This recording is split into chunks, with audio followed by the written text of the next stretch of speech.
Praise the lord. కృపా సత్య సంపూర్ణుడైన యేసుక్రీస్తు ప్రభువారి ప్రశస్తమైన నామమునకు స్తోత్రము కలుగునుగాక. ఆమేన్. ప్రభువునందు ప్రియులారా, ఈ దినము అక్టోబరు 6 శుక్రవారపు ఉదయకాలము వేళ దేవుని వాక్యము వింటున్న మీ అందరికీ దైవజనునిగా living prayer fellowship ministries international సహవాసము యొక్క పరిచర్య పక్షముగా నా హృదయపూర్వకమైన శుభములు. ప్రభువు మిమ్ములను ఆశీర్వదించి బలపరిచి కృప దయచేయునుగాక. మీ కుటుంబములకు సమాధానమును, రక్షణ ఆనందమును, సంపూర్ణ ఆయుష్ ఆరోగ్యములను అనుగ్రహించునుగాక.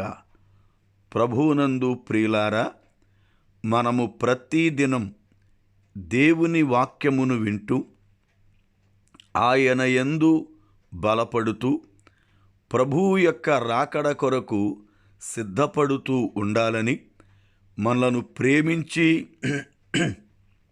ఆయన వాక్యమును అనుగ్రహిస్తున్నాడు. ఈ వాక్యము చేత మనము మేలు పొందడమే కాదు గాని ఇతరులు కూడా మేలు పొందునట్లుగా వాక్యమును ఇతరులకు షేరు చేయండి, లైక్ చేయండి, సబ్స్క్రైబు మీరు చేసుకొనండి, వారు కూడా చేసుకొనమని వారిని ప్రోత్సహించండి. ప్రక్కనే ఉండే బెల్ గుర్తును ప్రెస్ చేయండి. ప్రభువు పరిచర్య మనము చేయడం ద్వారా ఆయన వాక్యము ఇంకా అనేక మందికి చేరి వారును రక్షింపబడడానికి అవకాశం ఉంది. నేడు అనేక మంది సరి అయినటువంటి మార్గము తెలియక, వాక్యము అందక ఎంతోమంది నశించిపోతున్నారు. గనుక దేవుని వాక్యం వింటున్న మన పైన ఒక బాధ్యత ఉంది అని, దేవుని శరీరములో మనము అవయవలమై పని చేయాలి అని గమనించి దేవుని పిల్లలు ఖచ్చితముగా దేవుని యొక్క వాక్యాన్ని ఇతరులకు మనము పంపించి వారు మేలు పొందినట్లుగా సహాయపడదాం. Praise the lord. రండి, నేడు దేవుని వాక్యమును మనము ధ్యానము చేద్దాం. కీర్తనల గ్రంథము 25వ కీర్తన 14వ చరణం. యెహోవా మర్మము ఆయన యందు భయభక్తులు గలవారికి తెలిసియున్నది. ఆయన తన నిబంధనను వారికి తెలియజేయును. ప్రార్థన. పరిశుద్ధుడవైన మా పరమ తండ్రి, మీ పాదములకు వందనాలు, స్తోత్రాలు చెల్లిస్తున్నాం. మీ కృపదనుక మమ్ములను ప్రేమించి వాక్యము ద్వారా ప్రతిదినం మాతో మాట్లాడుతున్నారు. మీ వాక్యము వినే భాగ్యాన్ని ఇచ్చారు. ప్రభువా, ఈ వాక్యము చేత మమ్ములను దినదినము నూతనపరచండి. వాక్యం వింటున్న నీ బిడ్డలను బలపరచండి. కుటుంబాలలో నెమ్మదిని, సమాధానమును అనుగ్రహించండి. వారికున్న ఆర్థికపరమైన ఇబ్బందులు కానీ, లేక ఆరోగ్యపరమైన ఇబ్బందులు కానీ, సమస్యలు కానీ తొలగించండి. నీ సహాయము అనుగ్రహించండి. నశించిపోతున్న పాపులు రక్షింపబడినట్లుగా కనికరము చూపండి. రక్షించబడినట్లు పడిపోకుండా స్థిరపరచండి.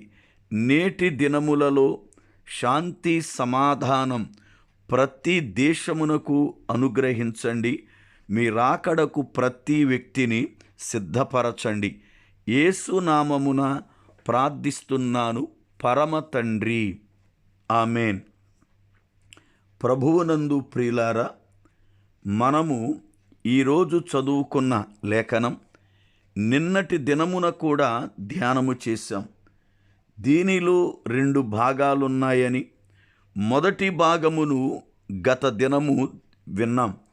ఈ దినమున రెండవ భాగాన్ని మనం విందాం.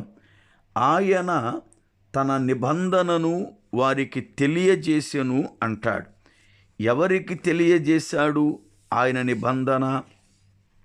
అనగా ఎవరైతే దేవుని యందు భయభక్తులు కలిగి ఉన్నారో, ఎవరైతే ఆయన యందు చక్కగా పరిశుద్ధముగా చెడు ప్రవర్తనను విడిచిపెట్టి జీవిస్తున్నారో అట్టి వారికి తాను చేసిన నిబంధనను గూర్చి తెలియచేస్తున్నాడు.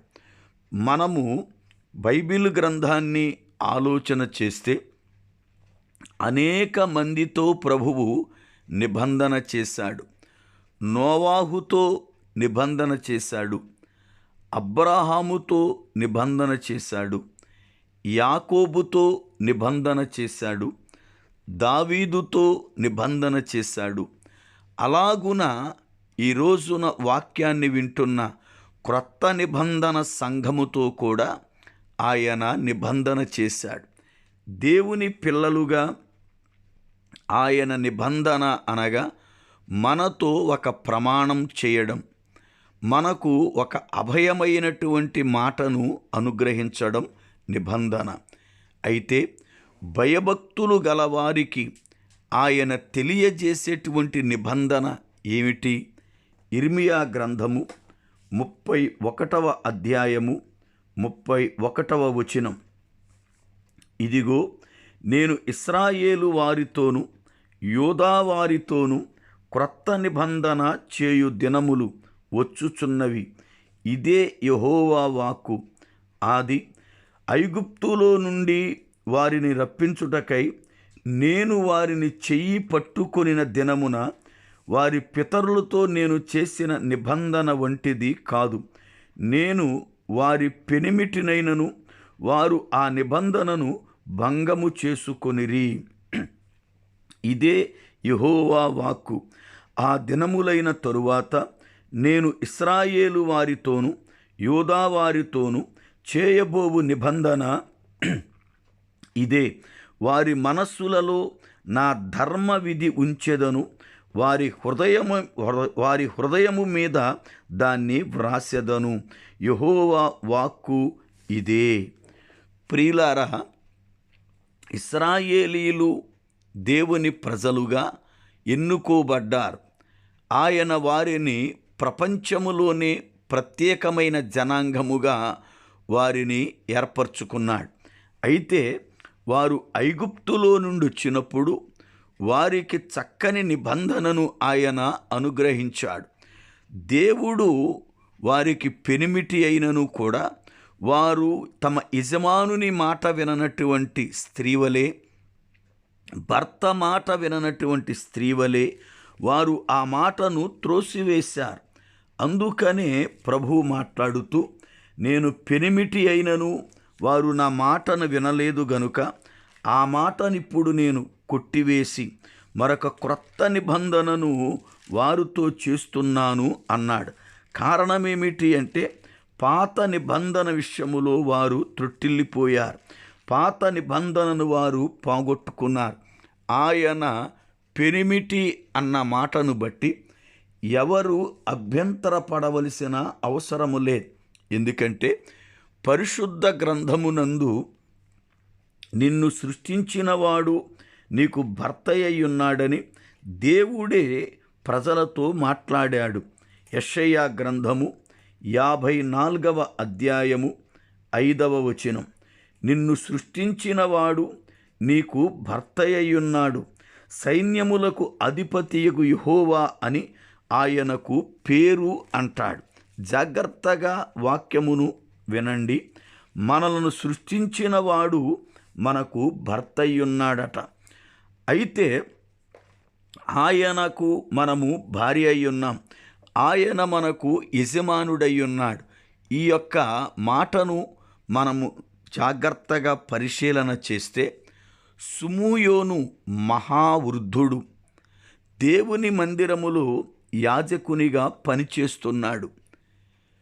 దేవుడు పసిబాలునిగా తల్లి గర్భమునందు ఆయన జన్మించి లోకములో రక్షకుడుగా ఆయన కార్యములను చేశాడు. యెషయా గ్రంథము మనము 54:5 చదివినప్పుడు, నిన్ను సృజించిన వాడు నీకు భర్తయ్యున్నాడు అని యెహోవా సెలవిచ్చుచున్నాడు అని చెప్పి ఆయన మాట్లాడాడు. అయితే ఆ యెహోవాయే యేసు ప్రభువుగా పుట్టాడని, ఆ యెహోవాయే మనకు యేసై రక్షకుడై లోకములో జన్మించాడని, యేసు మనకు పెనిమిటి అయ్యున్నాడు అన్న అద్భుతమైన సత్యము సుమూయోను ద్వారా మనకు తెలుస్తుంది. ఎందుకంటే ఇశ్రాయేలీల శుద్ధి దినములు పూర్తయినప్పుడు మరియా యోసేపులు యేసు ప్రభువారిని మందిరానికి తీసుకుని వెళితే, అప్పుడు అక్కడ యాజకుడుగా ఉన్న కురు వృద్ధుడైన సుమూయోను ప్రభువును తన చేతుల్లోనికి తీసుకుంటూ, నాథా, ఇప్పుడు నీ మాట చొప్పున సమాధానముతో నీ దాసుని పోనిచ్చుచున్నావని పలికాడు. లూకా సువార్త 2వ అధ్యాయము 29వ వచనం. నాథ అనగా భర్త అని అర్థం. చూడండి, ఆయన కురువృద్ధుడు, ప్రభువు పసిబాలుడు వలె ఉన్నాడు. కానీ పశుబాలుడైనటువంటి ఈ యొక్క ప్రభువు సుమయోనికి ఏమయ్యున్నాడు అనంటే నాథుడయ్యున్నాడట, భర్త అయ్యున్నాడు. ఎవరు ఇప్పుడు ఈ పసిబాలుడు అంటే సృష్టికర్త అయిన యెహోవా అని సుమయోను గ్రహించాడు. పరిశుద్ధాత్మ వలన ఆయనకు బయలుపరచబడింది. గనుక ప్రభువు మనతో చేసే నిబంధన ఏమిటి అంటే, వాక్యమును అక్షర రూపములో ఒక పుస్తకం మీదో ఒక పలక మీదో రాస్తే వాళ్ళు దాన్ని పఠించటలేదు. గనుక హృదయం మీద వ్రాస్తాను అని చెప్పి నూతన నిబంధనను ఆయన చేస్తూ ఉన్నాడు. ఆయన మనకు చెప్పే నిబంధన ఏమిటంటే, మీ హృదయముల మీద నా యొక్క ధర్మవిధిని వ్రాస్తూ ఉన్నాను, అది కెవ్వరు కూడా చెరపలేరు, అది మీ హృదయములో నిత్యము ఉంటుంది అని మనతో నిత్య నిబంధనను ప్రభువు చేస్తున్నాడు. ఈ సంగతి దేవుని యందు భయభక్తులు గల వారికి తెలపబడుతుంది. మనకును అట్టి కృప ప్రభువు మనకు తెలియపరచునుగాక. ఆమేన్. మన పరమ తండ్రి అయిన దేవుని ప్రేమ, ఆయన కుమారుడును మన రక్షకుడునైన ప్రభువారి కృప, పరిశుద్ధాత్మ దేవుని యొక్క అన్యోన్య సహవాసం, ఆయన సన్నిధి మనకు తోడయ్యుండి నడిపించునుగాక. ఆమేన్.